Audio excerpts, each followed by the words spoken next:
There's a natural alliance between the environmental camp and the economic camp if they would just come together and agree that what we've got to do is make the primary source of revenue in this country based on taxes on energy. Because the real issue, and you and I, we've talked about this and we agree on this, is that conservation is such a better solution than developing alternative energies. If we could just use 1/3 of the energy, which I believe we could without sacrificing either our standard of living or quality of life, I think we could do it overnight, well not overnight, but over 20 years just like that.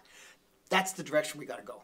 Interesting observation from an ecologist about economics. How's this? Sure. And that is that, I read, the Globe and Mail business section for years, and everybody talks about labor productivity. We have to improve labor productivity, which of course means producing the same goods and services for less labor cost, right? Yes. Never do they talk about energy productivity, and that's to me a tremendous irony, because energy, of course, is a major, not in every sector is it a major input, but in a lot of sectors it's a huge cost. That's we hear the complaints about the cost of energy. It's a huge cost. Yeah, and so why not talk equally about energy productivity as a measure that we pursue, which leads you to conservation? Absolutely, we should switch chairs in this conversation. You're sitting in the wrong one, I'm sitting in the wrong. Yeah, Gord, I could agree with you more.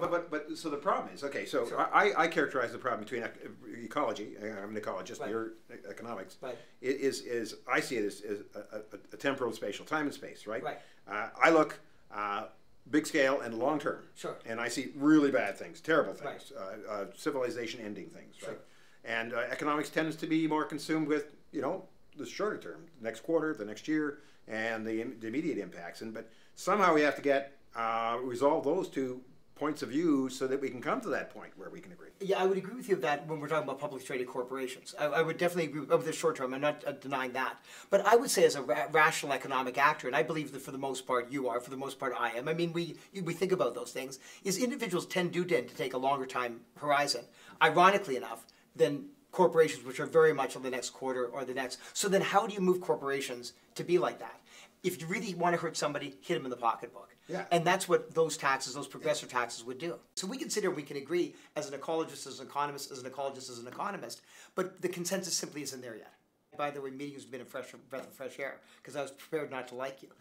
But you're really disappointed. But honestly, you're a very reasonable, intelligent environmentalist. And I've met a lot of irrational ones. Yeah. And it's very frustrating because basically what you're doing is essentially you're speaking in two languages. And if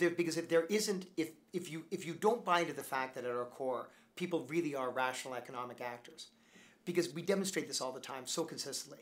If you don't recognize that, you can't come up with intelligent public policy solutions. And they're there. They're there for us. I mean, I think we agree on that. Yes, but of course, you're an economist, and go. I'm an ecologist, and Suzuki is a scientist, and more ecologist, he's a geneticist, actually. Right. But so you can see where the paradigm and the framework is. But I think it's interesting that society has, to some extent, already voted because of their refusal to recognize this problem. They have voted. They have said this is seditious. This is wrong-headed. This is talk we don't want to hear.